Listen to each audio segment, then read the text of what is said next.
Bismillahirrahmanirrahim. Assalamualaikum warahmatullahi wabarakatuh. Alhamdulillah. Alhamdulillahilladzi arsala rasulahu bil huda wa dinil haq liyudhhirahu 'ala dini kulli wa kafa billahi shahida. Asyhadu an la ilaha illallah wahdahu la syarika lahu wa asyhadu anna Muhammadan abduhu wa rasuluhu la nabiyya ba'da. Allahumma salli wa sallim ala nabiyina Muhammadin wa ala alihi wa sahbihi ajma'in. Wa qala ta'ala dza wa jalla a'udzu billahi minasyaitonir rajim. Ya ayyuhalladzina amanu taqullaha haqqa tuqatih wa la tamutunna illa wa antum muslimun. Wa qala aidan ya ayyuhalladzina amanu taqullaha wa qulu qawlan sadida. Yuslih lakum a'malakum wa yaghfir lakum dzunubakum. Wa may yuti'illah wa rasulahu faqad faza fawzan 'azima. Shadaqallahul azim. Bapak Ibu jamaah salat subuh yang dirahmati Allah Subhanahu wa taala. Alhamdulillah bersyukur kita pada Allah Subhanahu wa taala di hari ini, di pagi ini Allah Subhanahu wa taala masih memberikan kita nikmat iman, Islam, kesehatan, kesempatan untuk bisa melaksanakan ibadah subuh berjamaah. Mudah-mudahan apa yang kita lakukan senantiasa mendapatkan keridhaan daripada Allah Subhanahu wa taala. Karena puncaknya daripada rizki ya Allah adalah mendapatkan ridho dari Allah Subhanahu wa taala. Salawat dan salam semoga Allah senantiasa limpahkan dan curahkan kehadiran bagi Nabi Allah Muhammad sallallahu alaihi wasallam. Allahumma shalli ala Muhammad wa ala ali Muhammad. Pada keluarga, sahabat dan para pengikut sunnah beliau hingga yaumil qiyamah. Ada sebuah pesan Nabi yang ditujukan kepada kita dalam sebuah hadis riwayat Imam At-Tirmizi. Nabi mengatakan ittaqullah haitsuma kunta wattabi' sayyi'ati hasanah tamhuha wa khaliqan nasi wa yukhliqul hasan. Sebuah hadis yang mengingatkan kepada kita semua untuk senantiasa bertakwa kepada Allah Subhanahu wa taala. Dan bertakwa itu dimanapun, kapanpun kita berada. Dan apa kata Rasul, hendaklah iringilah kejelekan itu dengan kebaikan, karena niscaya kebaikan itu nanti akan menghapus kejelekan-kejelekan yang kita lakukan. Dan tentunya kata Allah dalam hadis Nabi ini, pergaulilah manusia dengan cara yang baik. Ada yang menjadikan hadis ini sebagai motivasi untuk senantiasa memohon ampunan kepada Allah, bertaubat.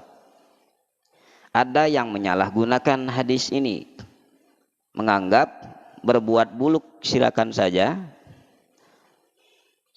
sehingga seakan-akan misalkan kayak koruptor gitu, berbuat buruk, mengambil hak orang lain dengan sebanyak-banyaknya, nanti hasilnya dia sedekahkan kepada pondok-pondok pesantren, orang-orang yang tidak mampu. Bukan begitu maksud hadis itu.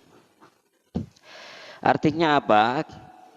Ketika kita melakukan sebuah keburukan, hal-hal yang melanggar aturan Allah Subhanahu wa taala, maka jangan berputus asa. Tetap masih ada jalan untuk bisa kembali kepada Allah dengan cara bertaubat dan merubah dari keburukan yang kita lakukan itu dengan hal-hal yang baik. Hal-hal yang mengundang keridhaan Allah Subhanahu wa taala. Niscaya insyaallah keburukan yang masa lalu akan Allah ampuni. Tapi kalau sengaja melakukan keburukan, besok nanti kita melakukan kebaikan, tidak demikian, tidak akan dapat menghapus. Dan ini yang pernah dikeluhkan oleh sahabat Nabi seperti Abu Bakar, Umar, yang sadar betul akan masa lalunya, yang pernah melakukan dosa, bahkan ada yang pernah mengubur anaknya sendiri hidup-hidup di zaman jahiliyah. Dan ini memberikan kabar gembira buat para sahabat bahwasanya ketika di masa lalu melakukan keburukan dan sekarang menjadi orang yang baik, mu'allab, lalu semuanya terhapus oleh kebaikannya saat ini. Jadi bukan memang disengaja, tapi memang karena kebodohan, kejahilian atau ketidaktahuan seseorang tentang hal tersebut, sehingga Allah mau mengampuni kesalahannya. Nah, jemaah yang dirahmati Allah Subhanahu wa taala, tentu kita di dalam hidup ini sebagai manusia yang normal tentu masih membutuhkan yang namanya rizki dunia. Walaupun rizki yang kita cari itu adalah tahapan yang paling rendah, harta. Karena harta itu rizki yang paling rendah. Itu menurut Al-Imam As-Sa'rawi, seorang pakar hadis dari Mesir, pakar Al-Quran dari Mesir. Rizki yang paling rendah, harta. Tetapi sebagai manusia yang normal, ya kita masih membutuhkan itu. Nah, asalkan cara kita mencarinya dengan cara yang baik, sesuai dengan kaidah Islam, insya Allah, walaupun itu rizki yang paling rendah, bisa menjadi level tinggi. Asalkan niatnya apa? Niatnya untuk ibadah karena Allah, dengan mengharap ridha Allah, mudah-mudahan dengan harta itu menjadi wasilah kita untuk bisa melakukan ibadah-ibadah lain. Ibadah apa yang memerlukan harta? Kurban. Ibadah apa yang memerlukan harta? Zakat. Ibadah apa lagi yang membutuhkan harta? Haji. Jadi walaupun dengan rezeki yang paling rendah, tapi bisa menjadi wasilah mendapatkan rezeki yang paling tinggi, yaitu ridhonya Allah Subhanahu wa ta'ala. Nah, banyak orang yang mengejar rezeki yang paling rendah ini akhirnya salah. Seperti yang lagi heboh saat ini, dengan cara judi. Yang paling marak sekarang ini yaitu judi online. Kalau kami ngomongnya itu slot. Berapa banyak akhirnya orang yang hancur gara-gara judi online. Padahal sudah lama sekali Al-Quran itu melarang apapun jenis judi itu, baik kecil maupun besar, baik itu secara langsung ataupun online. Karena memang teknologi sekarang canggih, jadi tidak perlu mengumpulkan orang. Kalau dulu setiap ada orang hajatan malam-malam kumpul orang di sana judi. Kalau sekarang enggak, cukup di rumah masing-masing ada paket data, top up, itu ya. Isi, sudah bisa itu judi. Yang lucunya lagi, ada juga ustadz yang memberikan fatwa itu tidak haram. Innalillah. Jelas-jelas sekali yang namanya sebuah pengundian nasib. Itu kan mengundi nasib itu sebenarnya. Kalau menang. Itu namanya berangan-angan. Sama saja mengundi nasib. Ustadz, kenapa antum membuka ini? Oh, saya ingin membagi rezeki kepada orang-orang yang belum pernah menang. Ya sama saja. Kalau mau berbagi ya silakan saja bagikan secara langsung uang itu. Ngapain menggunakan situs judi? Itu sama saja memotivasi orang untuk berjudi. Padahal jelas dalam Al-Quran. A'udzubillahi minasyaitonirrajim. Ya ayyuhalladzina amanu innamal khamru wal maisiru wal andamu wal adzlamu ridhatun min amali syaitan fajtanibuhu la'allakum tuflihun. Allah sudah mengingatkan kita dalam surah Al-Maidah ayat 90. Apa kata Allah? Wahai orang-orang yang beriman, sesungguhnya minuman keras, berjudi, atau berkurban, atau bernazar untuk berhala, mengundi nasib dengan anak panah, adalah perbuatan yang keji, dan itu termasuk perbuatan yang amat buruk. Dan itu adalah perbuatan syaitan, kata Allah. Maka jauhilah perbuatan-perbuatan itu, supaya apa? Supaya kita beruntung. Jadi menjauhi perbuatan itu yang akan membuat kita untung. Nah, orang sekarang beranggapan dengan judi online, slot, menganggap dirinya akan beruntung. Pernah saya duduk-duduk di samping penjual sayur. Saya lihat lagi ngapain. lagi main, Pak.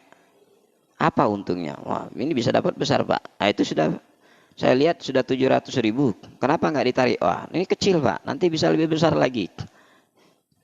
Kelang 2 detik, habis, tinggal 100. Ini berangan-angan itu. Berangan-angan seakan-akan bakal mendapatkan untung. Padahal apa kata Allah? Kalian tidak akan mendapatkan keberuntungan. Itu adalah apa? Bisikan syaitan. Ajakan syaitan yang memanjangkan angan-angan kita. Sehingga beranggapan nanti wah akan mendapatkan nilai.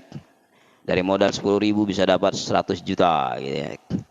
Padahal tidak ada. Ya kalau mau dapat banyak ya kerja. Kalau enggak apa ya? Beli kebun. Kalau enggak mau cepat sekali ya berdagang. Karena dari 10 kiai rezeki 9-nya adalah dagang. Satunya baru yang lain. Yang ngambil 1 saja Masya Allah masih bisa hidup. Apalagi ngambil yang 9 gitu kan. Daripada kita hanya berangan-angan. Bahaya. Dan itu menjadi sesuatu hal yang biasa seakan-akan di tengah-tengah masyarakat kita. Bahkan bukan saja para kaum laki-laki. Sudah menempah ibu-ibu. Menerpa ibu-ibu. Di tempat saya itu baru seminggu menikah. Akhirnya dipulangin sama suaminya. Kenapa enggak sanggup suaminya? Mendapat tagihan tetangga kiri kanan belum teman-temannya utang istrinya. Ternyata apa? Judi slot. Innalillahi. Perempuan. Saya nggak sanggup. Baru seminggu baru ketahuan. Ternyata pemain juga gitu ya. Innalillahi. Ini bahaya betul. Makanya kata judi itu kan ada 4 huruf. J, U, D, I. Ya. Kita mulai dari J, judi. J. Sering dimaknai J itu adalah jahat. Karena memang apa? Dari judi itu akhirnya orang terinspirasi untuk melakukan kejahatan. Modal habis, lagi tanggung ini. Akhirnya apa? Melakukan kejahatan. Dari judi akhirnya orang bisa nodong. Dari judi akhirnya orang mencuri. Akhirnya memaksa kehendak. Berapa banyak akhirnya anak-anak yang memaksa orang tuanya untuk minta uang. Di tempat saya itu hanya demi untuk judi online, Pak. Membunuh orang yang sedang sholat. Itu di dekat kantor lurah Ceremetaba. Padahal itu orang sehari sebelumnya sudah pinjam uang sama bosnya. Yang dibunuh itu bosnya juga. Pinjam uang buat apa? Katanya untuk istrinya, baru menikah. Uangnya habis buat judi. Butuh lagi uang, pulang ke rumah istri marah. Mana uang gaji? Habis. Pusing kepalanya dimarahin istri karena nggak ada uang. Akhirnya apa? Datang ke rumah majikan secara mengendap-endap. Majikan lagi sholat. Karena rasa ketakutan tadi, takut ketahuan. Karena ya bosnya sudah kenal. Akhirnya apa? Dia gorok itu majikan. Meninggal dunia. Itu masih keluarga kita Muhammadiyah ya. Besannya Pak siapa itu. Nah itu gara-gara apa? Judi online. J, jahat. Orang berjudi bisa menimbulkan sifat jahat dalam dirinya. Sehingga apa? Gelap mata. Membunuh, menodong, dan lain sebagainya. Itulah yang disebut dengan kata Ali bin Abi Thalib. Talul amal. Panjang angan-angan. Maka apa kata Ali bin Abi Thalib? Perkara yang paling aku takutkan adalah mengikuti hawa nafsu dan panjang angan-angan. Adapun mengikuti hawa nafsu ia akan memalingkan dari kebenaran, dan adapun panjang angan-angan akan membuat lupa akan akhirat. Nah ini pesan dari Ali bin Abi Thalib. Jadi panjang angan-angan itu apa? Membuat orang itu lupa akan akhirat. Seakan-akan dirinya masih akan hidup terus. Umurnya akan panjang. Gampang. Nanti kan besok masih ada. Besok masih ada. Oh masih. Nah, seakan-akan dia panjang umur. Itu pahalanya tolul amal, panjang angan-angan. Ya, mudah-mudahan kita tidak termasuk. Nah, huruf yang kedua U. Artinya apa? Utang. Nah, orang yang berjudi pasti akan terlilit yang namanya utang.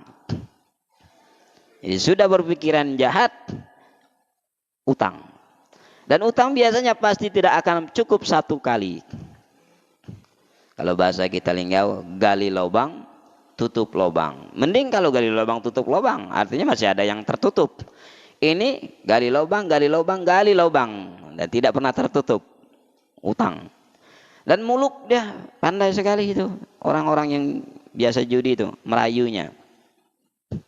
Alasannya untuk anaknya sakit lah, untuk ngobati ibunya, ada untuk ini, untuk itu. Padahal untuk top up, ngisi saldo buat judi. Nah, jadi dari satu keburukan mengundang keburukan-keburukan yang lain. Akhirnya berbohong. Supaya apa? Supaya orang percaya, dikasih hutang untuk modal lagi. Jadi, naudzubillah min dzalik. Makanya hukumnya haram. Apapun itu bentuknya. Sudah membuat kita berpikiran jahat, kemudian hutang, dan biasanya yakinlah orang yang seperti itu nggak akan mau bayar. Tambah besar itu bebannya nanti di hadapan Allah. Jangan dianggap hutang itu perkaranya ketika orang meninggal dunia selesai. Tidak. Bahkan Nabi pun tidak mau menyolati orang yang ketika dia belum lunas hutangnya. Pernah ada seorang sahabat meninggal, lalu Nabi tanyakan, apakah dia ada hutang piutang? Ada ya Rasul. Suruh ahli warisnya, ahli keluarganya, selesaikan dulu hutangnya, saya baru mau menyolatkan. Kemudian tanya Nabi lagi, sudah disolatkan, sudah dibayar hutangnya? Sudah ya Rasul, saya yang bertanggung jawab. Oh. Kalau sudah begitu baru Nabi mau. Ditanya lagi, bagaimana? Sudah, belum. Nah, itu marahnya Nabi luar biasa. Nah, Nabi saja tidak mau menyadarkan orang yang masih ada hutang. Harus diselesaikan. Kenapa? Menjadi beban. Dan itu akhirnya Nabi ketika lewat di atas pemakaman itu, Nabi mendengar orang ini mendapatkan siksaan. Akhirnya Nabi temui lagi sama sahabat tadi. Saya tadi lewat, ternyata orang itu masih mendapat siksaan. Kamu berbohong kemarin. Kata kamu sudah dibayar hutangnya. Ternyata belum. Tolong lunasi hutangnya. Kasihan itu jenazah mayit. Baru di akhirnya dilunasi. Nah itu naudzubillah min zalik. Sampai kapan hutang itu? Sampai benar-benar mendapatkan maaf, ampunan atau keikhlasan dari sang pemberi hutang. Kalau tidak apa? Barter. Nah kalau barter itu yang bahaya. Apa yang bisa kita bayar? Uang nggak megang lagi ya. Orang di akhirat tidak lagi butuh uang. Orang butuh amal. Nah kita suruh bayar dengan amal kita. Ya kalau cukup, kalau enggak tukar saja. Ambil amal, ambil dosa mereka. Tekor ini. Jadi sebuah keburukan yang paling buruk adalah apa? Ketika kita tekor nanti di yaumil qiyamah. Amal habis, dosa bertambah. Hanya karena apa? Gara-gara tidak melunasi hutang. Naudzubillah min dzalik. Jadi itu. Jadi J menimbulkan jahat, U menimbulkan hutang. Lalu apa lagi? D bisa diartikan depresi, stres, bahasa kita ya. Gara-gara judi online, berapa banyak orang akhirnya gelap mata, depresi, kalut, yang tidak kuat tadi mentalnya, gantung diri. Baru-baru ini ya kita lihat di Facebook, ada orang yang gantung diri. Gara-gara apa? Terlilit hutang, gara-gara apa? Judi. Tidak mampu bayar. Pengen nambah cepat top up, akhirnya ngambil ojol, pinjaman online. Hanya modal KTP cekrang langsung cair. sekian juta. Tapi baru besok minggu ke depan sudah ditagih itu. Nah, depresi dengan tekanan tagihan-tagihan itu akhirnya apa? Bunuh diri. Na'udzubillah min dzalik. Sudah melakukan dosa, bertambah lagi dengan dosa besar, yaitu menghilangkan nyawa sendiri. Ini bahaya, dampak moralnya. Setelah itu apa? Setelah depresi, J-U-D-I. Huruf yang terakhir I. Artinya apa? Isolasi. Jadi kecanduan judi sebenarnya membuat atau membangun tembok sendiri untuk dirinya. Terisolasi kita, tersingkirkan dari pergaulan. Kenapa? Karena tadi setiap ketemu sedikit-dikit mau pinjam uang, udah nggak pernah bayar. Dalam pergaulan orang mulai curiga. Nah, ini jangan-jangan ini mau apa ini? Jangan-jangan mau mengintai, buat peta untuk malam nanti bergerak maling. Nah, orang curiga semua akhirnya sama kita. Artinya apa? Secara tidak langsung kita sudah mengisolasi diri kita sendiri dengan apa? Judi tadi. Na'udzubillah min dzalik. Nah, betapa bahayanya artinya judi itu. Wajar kalau Allah mengharamkan perbuatan judi. Apapun itu bentuknya. Kalau dulu mungkin orang main dom, main remi. Kalau sekarang cukup dengan handphone, tidak perlu ke gelanggang. Ya walaupun masih sampai sekarang masih ada. Kalau orang gelanggang paling-paling habis satu ayam misalkan 1 juta selesai. Lama tuh nunggu lagi minggu depan kalau buka. Kalau tidak ada razia gitu ya. Tapi namanya judi online, setiap waktu kapanpun dimanapun. Asal ada kuota, saldo cukup, selesai. Ada yang jual motor istri, gadaikan SK orang tua, rumah tergadai. Na'udzubillah min dzalik. Dan sekarang di pengadilan agama itu, kalau dulu kasusnya paling banyak itu KDRT dan narkotika. Tapi sekarang tidak lagi, Pak. Dari 11 orang, jadi setiap hari itu di pengadilan agama di Taufing ini itu ada 11 orang yang mendaftarkan diri untuk cerai. Dan sekarang kasus mayoritasnya bukan karena KDRT, bukan karena narkotika, tapi karena judi online. Sawit dikasih mertua, jual. Motor dikasih mertua, dijual. Begawi dak galak, begadang tiap malam, pagi gawinya tidur. Kenapa? Judi online. Hati-hati Pak, kalau anak-anak kita saat ini sedang lagi main handphone, mohon untuk diawasi.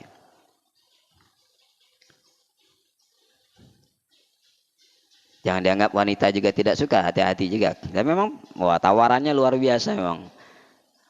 Pinternya mesin itu kalau orang pertama-tama main, apalagi masih kelas-kelas 3, 10, itu cepat menangnya. Cepat dapatnya. Tapi kalau sudah mulai naik saldonya, sudah sedot terus. Maka kalau dulu tempat saya, itu saya risih sama orang yang ya, wirawiri dengan narkotika. Sekarang nggak ada lagi, sepi. Warnet sepi. Kenapa? Orang tidak perlu lagi cari tempat. Bisa di rumah masing-masing. Bermalam-malam hanya dengan judi online. Na'udzubillah min dzalik. Nah, kita memohon kepada Allah.